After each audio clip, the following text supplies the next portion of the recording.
사랑과 자비와 은혜가 풍성하신 아버지 하나님, 아멘. 지난번 동안도 저희들을 주님의 품 안에서 지켜주시고 편히 쉬게 해주시고 또 새 힘과 희망을 가지고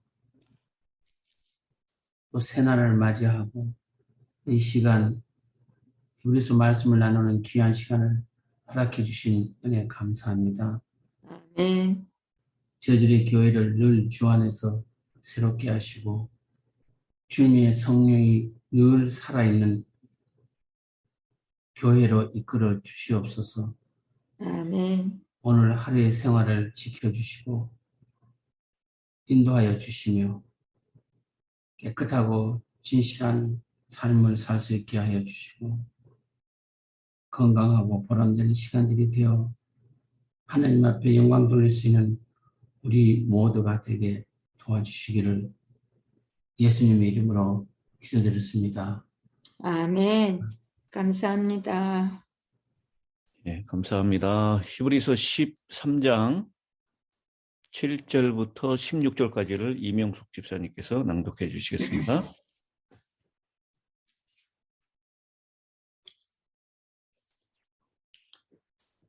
마이크가 꺼져 있네요. 집사님 지금. 예, 됐습니다. 하나님의 말씀을 너희에게 이루고 너희를 인도하던 자들을 생각하며 저희 행실의 종말을 주의하여 보고 저희 믿음을 본받으라. 예수 그리스도는 어제나 오늘이나 영원토록 동일하시느니라. 여러 가지 다른 교훈에 끌리지 말라. 마음은 은혜로서 굳게 함이 아름답고 식물로서 할 것이 아니니 식물로 말미암아 행한 자는 유익을 얻지 못하였느니라. 우리에게 제단이 있는데 그 위에 있는 제물은 장막에서 섬기는 자들이 이 제단에서 먹을 곤이 없나니 이는 죄를 위한 짐승의 피는 대제사장이 가지고 성소에 들어가고 그 육체는 영문 밖에서 불사름이라. 그러므로 예수도 자기 피로써 백성을 거룩해 하려고 성문 밖에서 고난을 받으셨느니라. 그런즉 우리는 그 능력을 가지고 영문 밖으로 그에게 나아가자. 우리가 여기는 영구한 도성이 없고 오직 장차 올 것을 찾나니 이러므로 우리가 예수로 말미암아 항상 찬미의 제사를 하나님께 드리자. 이는 그 이름을 증거하는 입술의 열매니라. 오직 선을 행함과 서로 나눠주기를 잊지 말라. 이 같은 제사는 하나님이 기뻐하시느니라. 예, 감사합니다. 감사합니다. 히브리서 13장은 크게 나누면 두 부분으로 나눌 수 있는데요. 어떻게 복음이 존재의 전 영역에 영향을 끼치는지를 보여주는 그리스도인의 삶을 위한 여러 가지 권면들, 그것을 1절부터 19절까지 쭉 열거해 놓고 있습니다. 그리고 20절부터 25절까지는 사도의 축복과 마치는 말씀입니다.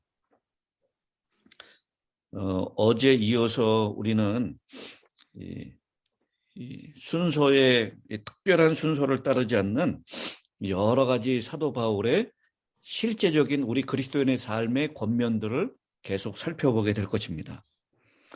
그 중에서도 특히 그리스도인들 사이의 관계, 그리고 타인들에 대한 태도, 결혼, 경제 문제, 그리고 지도자들의 위치, 이런 것들이 포함되어 있습니다.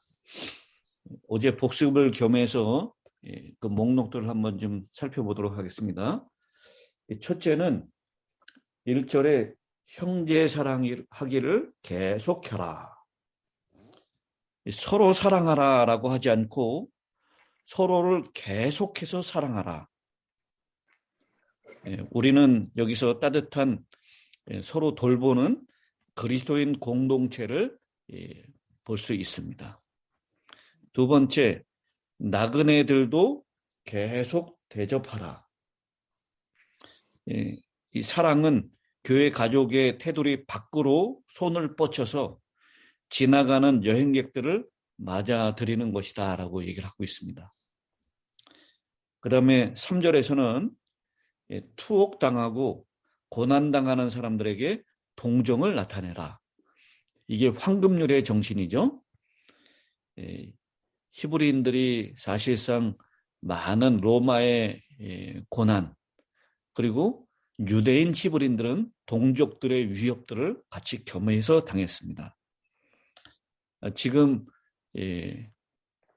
비록 현재는 환난을 겪고 있지 않는다 할지라도 그들은 그들의 고난당하는 형제 자매들과 아픔을 같이 해야 된다는 것을 3절에 말씀하고 있습니다.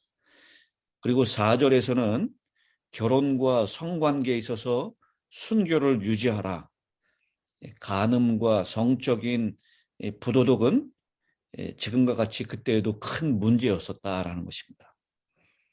그리고 5절, 6절에서는 돈을 사랑하는 것과 물질주의를 피하라라고 했습니다. 일시적인 부에 신뢰를 두는 대신에 히브리인들은 실패가 없으신 하나님께 신뢰를 두어야 한다라고 그렇게 강조하고 있습니다. 그리고 오늘 7절부터는 먼저 7절은 경건한 지도자들의 모본을 좇으라라고 말씀을 하고 있습니다. 우리 7절에서 세 가지의 동사를 좀 유의해서 살펴볼 필요가 있는데요. 하나님의 말씀을 너희에게 일러주고 너희를 인도하던 자들을 생각하며, 첫째 동사는 생각하다라는 것입니다. 생각하라는 것은 기억하라는 것이죠. 그리고 두 번째 동사는 그들의 행실의 결말을 주의하여 보라라는 것입니다. 주의해서 봐라. 그리고 세 번째는 그들의 믿음을 본받으라. 그러니까 이게 과거의 지도자들의 모습이죠. 과거의 지도자들을 기억하라, 생각하여 보고, 또 그들의 일의 끝, 그들의 죽음, 그들 매일매일의 삶의 결과, 이것들을 주의하여 보고 그 믿음을 본받으라. 세 가지의 동사를 사용해서 우리의 옛 선조들의 믿음, 히브리서 11장에 나오는 그 믿음의 영웅들의 그런 아름다운 생애를 기억하고 주의 깊이 보고 믿음을 본받아라라고 그렇게 권면하고 있습니다. 그리고 일곱 번째는 이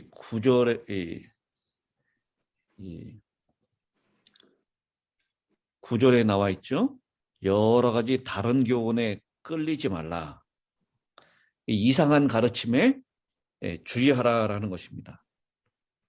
그 이상한 가르침이 무엇인지를 사도 바울이 정확하게 딱 꼬집어서 말씀하고 있지는 않지만, 어쩌면 그것들은 사도의 다음 생각인 예식적인 음식, 여기 음식으로 행할 것이 아니다. 아름답고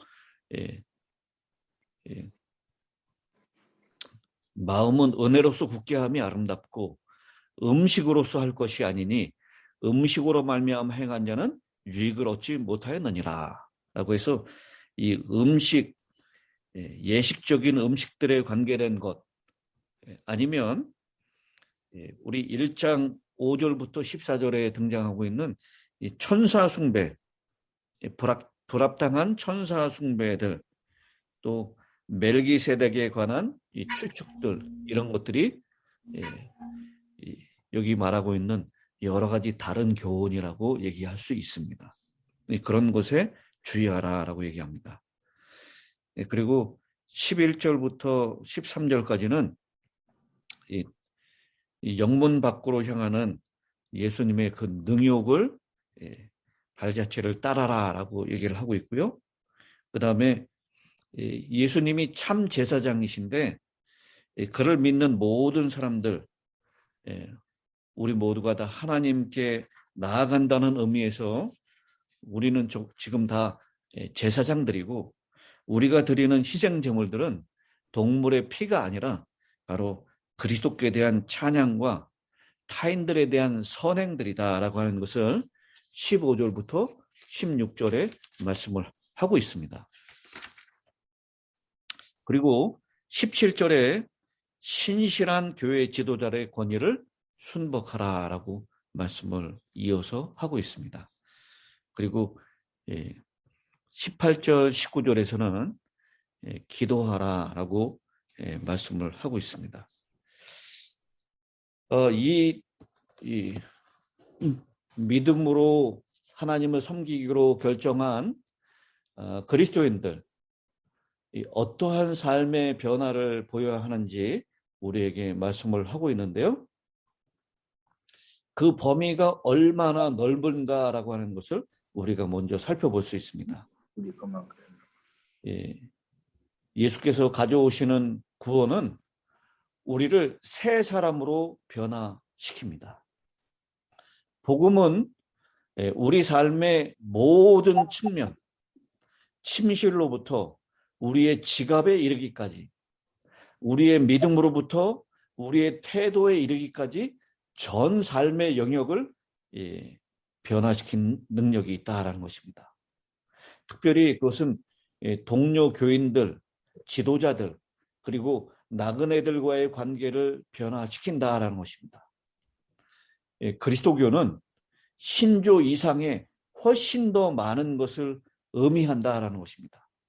그것은 생애의 새로운 길을 우리에게 보여준다라는 것이죠.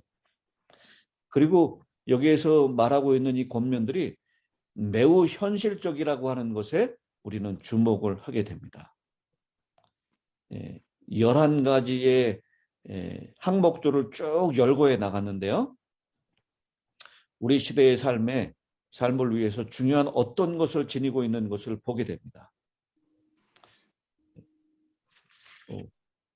믿음의 공동체의 형제들을 어떻게 대하고, 교회 밖에 있는 나그네들, 그리고 고난당하고 투옥당한 사람들, 또 결혼과 성의 문제, 돈과 물질주의에 대한 경고, 또 지도자들을 어떻게 대할 것인지, 교회 안에 들어와 있는 이상한 가르침들을 주의해야 될 것에 대해서, 그리고 우리가 십자가를 지고 함께 그리스도의 능욕을 따라서 영문 밖으로 나가야 되는 것, 그리고 우리가 드리는 제사는 찬미의 제사와 선행, 그러니까 우리 입으로 드리는 제사는 찬미의 제사고요. 그리고 선을 행함과 서로 나누어주는 것은 우리 행동으로 드리는, 몸으로 드리는 제사다라고 하는 것. 그리고 지도자들에게 순복하고 기도해야 된다라고 하는 것을 쭉 열거하고 있는데, 이 변화되는 삶의 여러 영역들의 모습 가운데 딱 중심에 위치하고 있는 것이 있습니다. 1절부터 19절까지 있는 쭉 열거된 목록 가운데 딱 중앙에 위치하고 있는 분이 계셔요. 그분이 누굽니까? 여러분, 제가 이 성경절들을 쭉 열거하면서 한 가지 빠뜨린 것이 있었는데, 그건 8절에 있는 말씀입니다. 네. 예수 그리스도는 어제나 오늘이나 영원토록 동일하시니라. 우리 삶의 이 영역 가운데 영향을 끼치고 변화될 부분들을 살피면서 그 딱 중앙에 예수 그리스도는 어제나 오늘이나 영원토록 변함이 없으시다, 영원토록 동일하시다라고 말씀하고 있습니다. 아멘. 히브리서 11장의 믿음의 선조들을 믿음으로 이끄시고 그들을 구원하시고 소망을 주셨던 그리스도께서는 오늘 우리에게도 동일한 예수 그리스도, 여기 예수 그리스도라고 하는 칭호는 우리가 잘 알다시피 예수는 인성의 사람으로서의 칭호고요, 그리스도는 신성 하나님으로서의 칭호입니다. 이 우주에서 단 한 분밖에 안 계신 신인, 하나님이면서 사람이신 분, 사람이면서 하나님이신 분, 예수 그리스도, 우리의 구원을 위하여 사람이 되시고 우리의 구원을 이루기 위하여 하나님이신 분이 자기 자신을 희생하셨던 예수 그리스도는 어제나 오늘이나 영원토록 동일하시다라고 말씀하고 있습니다. 그 동일하신 하나님께서 우리 눈에는 지금 보이지 않지만 오늘 우리가 불렀던 찬미처럼 나의 등 뒤에서 우리를 도우시고 계신다는 것. 과거의 선조들을 도우시고 인도하셨던 하나님, 그분이 오늘도 우리를 여전히 도우시고 인도하신다는 것. 그것을 믿음으로 우리 삶의 전 영역에 완전한 변화함이 우리 모두에게 실제적으로 있는 능력으로 나타난다라고 하는 것을 이 사도 바울은 오늘 우리에게 강조하고 있습니다. 아멘. 그러면서 쭉 삶의 영역들을 쭉 열거하다가 다시 10절부터 13절까지는 이 사도 바울이 이 성소에 대한 용어들을 잠시 사용하고 있는 것을 보게 됩니다.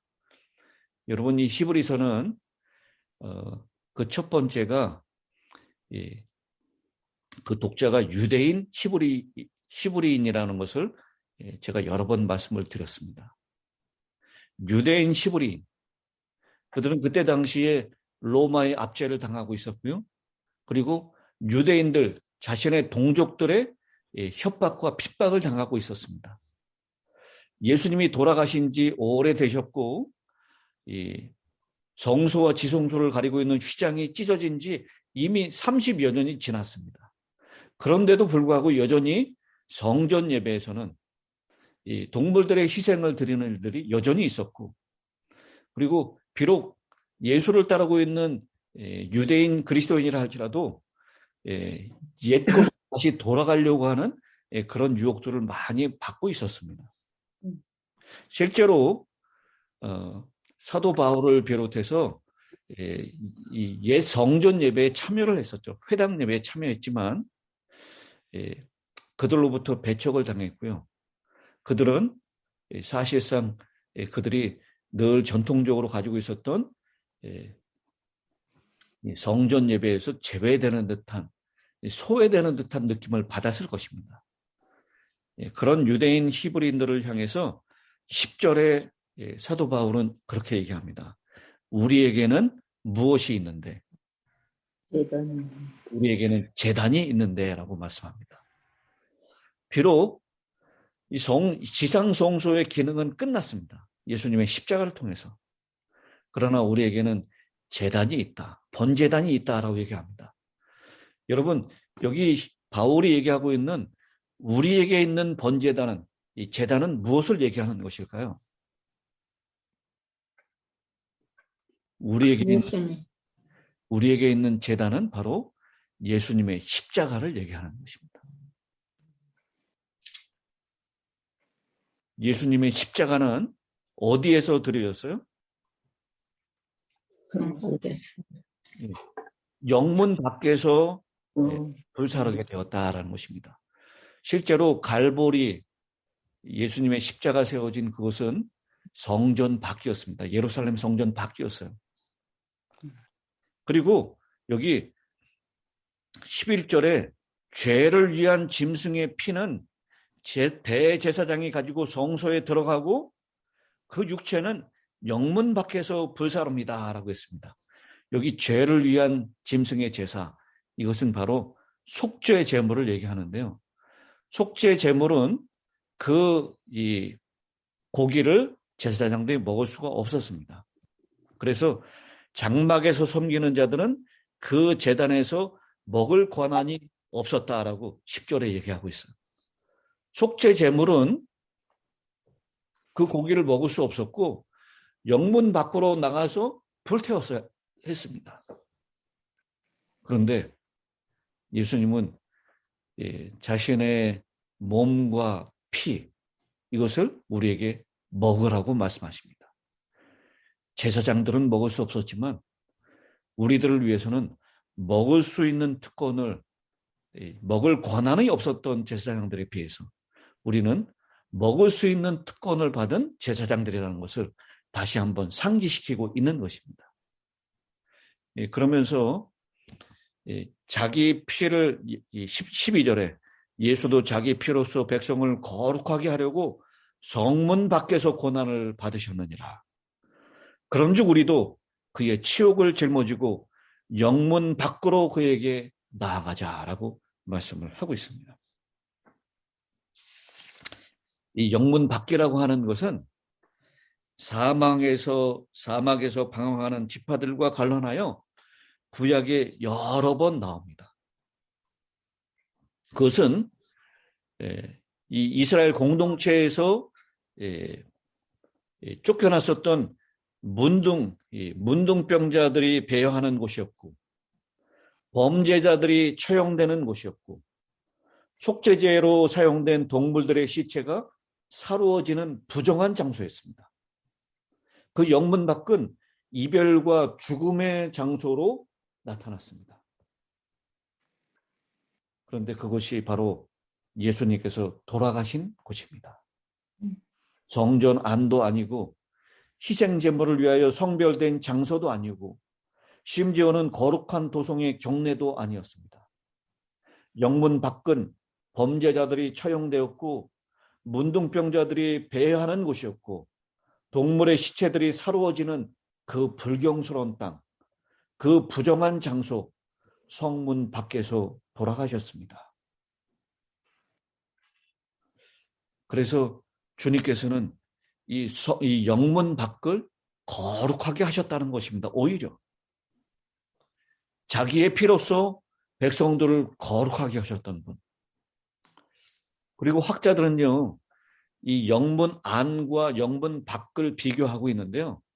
영문 안은 이스라엘 백성들이 그 전에 제사를 드렸던 바로 옛 언약을 상징하는 것이고, 영문 밖은 자신의 피로 거룩하게 하신 그리스도의 희생을 상징하는 것으로 새 언약을 상징하는 것으로 말씀을 하고 있습니다. 그래서 영문 안에 있는 곳, 구별되고 성별되고 깨끗했던 그것이 오히려 그들의 죄로 인해서 이제는 부정하게 됐고, 영문 밖은 문둥병자들이 배회하고 또 범죄자들이 처형당하고 희생제물들이 불사라지는 그 부정한 장소가 예수님께서 그곳에서 피 흘려 속죄하심으로 오히려 거룩하게 되었다라고 말씀을 하고 있습니다. 그러므로 우리는 옛 양잡고 소잡던 옛 희생제사로 다시 돌아가지 말고 영문 밖으로 자신을 부인하는 자기 십자가를 지고 그분께 나아가야 된다라고 말씀을 하고 있는 것입니다. 오늘 쭉 우리의 변화된 이 목록들을 열고 하면서 다시 이 성소의 용어들을 이야기하면서 우리가 어떠한 구원을 받고 어떤 특권을 받은 사람들인 것을 기억하면서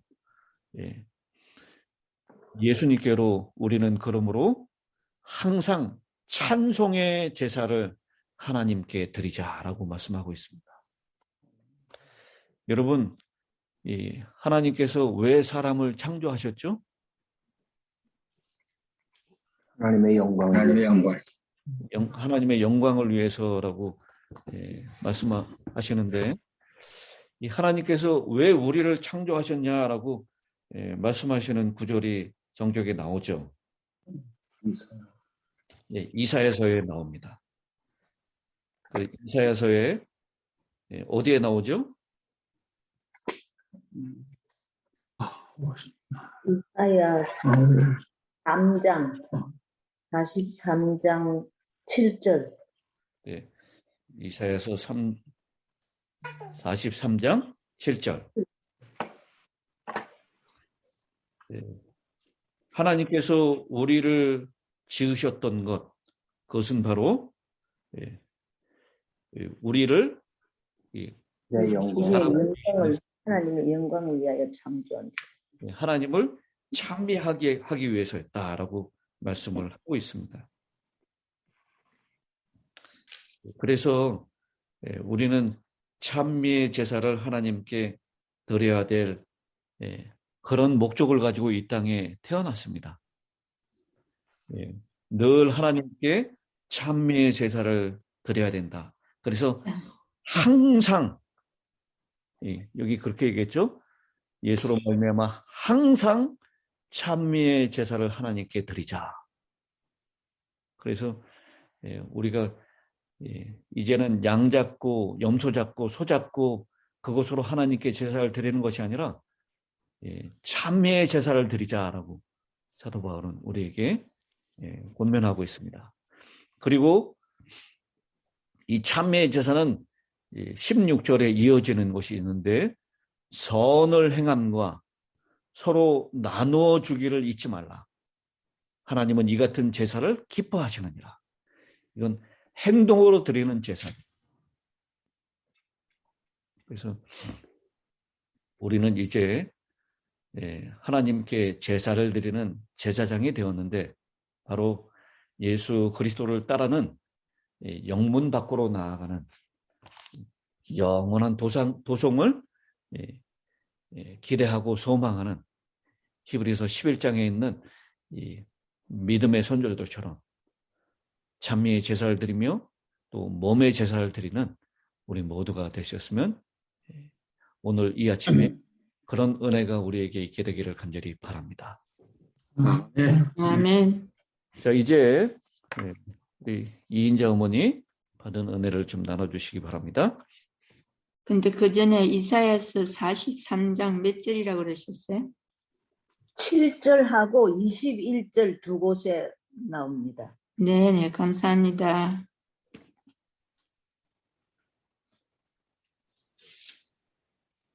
네, 저는요, 오늘 13장 7절. 하나님의 말씀을 너희에게 일러주고 너희를 인도하던 자들을 생각하며 그들의 행실의 결말을 주의하여 보고 그들의 믿음을 본받으라. 이 절을 읽으면서 저를 처음 인도해 주신 노장로님 부부께서 제게 처음 말씀해서 저를 이렇게 인도하신 데 대해서 너무나 감사히 생각하고 또 제가 이 교회에 들어왔을 때 최영복 목사님께서 얼마나 자세하게 이 성경을 제게 가르쳐 주셨는가 그것을 생각하면서 너무나 새삼스럽게 감사하게 생각하고 또 이렇게 아침마다 이렇게 정상을 통하여 연세 많으신 우리 이재천 장로님 부부 네 분과 또 여러 또 조장로님 또 임원정 집사님 또 재영복 목사님 늘 배우면서 제가 그동안에 그들의 본을 많이 받아야 되겠다고 그렇게 결심하였습니다. 네. 예, 그럼 우리 이제 노장로님 마치는 기도를 해주시기 바랍니다.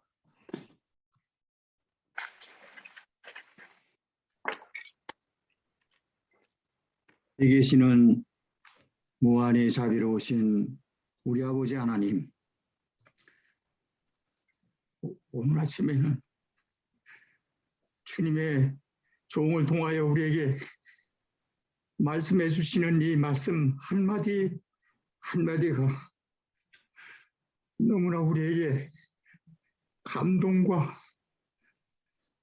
감당할 수 없는 은혜를 우리에게 주심을 참으로 느끼면서 주여 이 아침에 여기에 주님께 나오신 우리 모든 성도들 함께 주님 앞에 재헌신드리오니 주님이여 저희들을 받아주시옵기를 간절히 간구올리옵나이다. 아버지 하나님, 이 땅에 처음 오실 때 주님은 가장 좋은 성전이나 임금의 왕궁에서 태어나도 감당치 못하겠거늘 오실 때 그렇도록 비천한 말그릇의 구에서 탄생하셨는데 가실 때에도 또 영문 밖에 나아가서 그런 고난과 괴로움을 쉬시고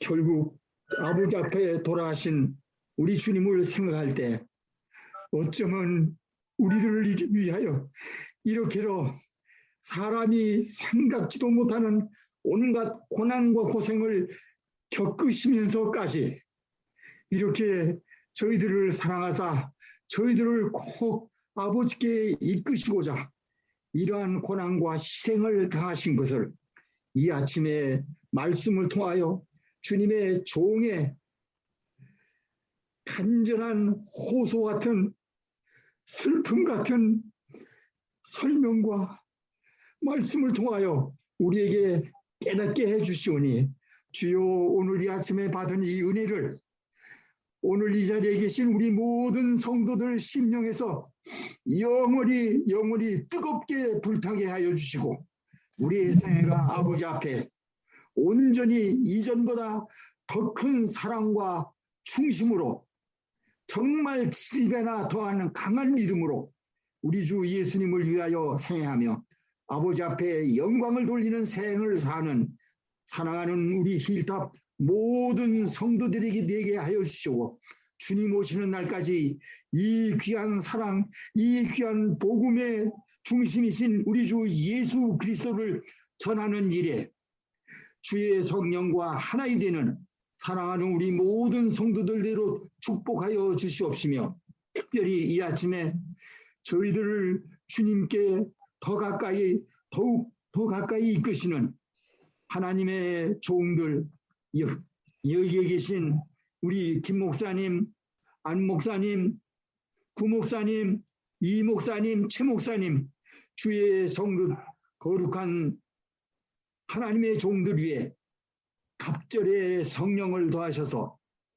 더욱 줄기찬 더욱 믿음으로 말미암은 활기 있는 말씀의 종들이 되어 하나님께 영광의 영광을 돌리는 종들이 되게 하여 주시며 우리도 종들을 본받아 주님께 충성을 당하는 모든 성도들 되도록 은혜 베풀어 주시며 능력 베풀어 주시옵기를 구주 예수님의 이름으로 간절히 기도 올리옵나이다.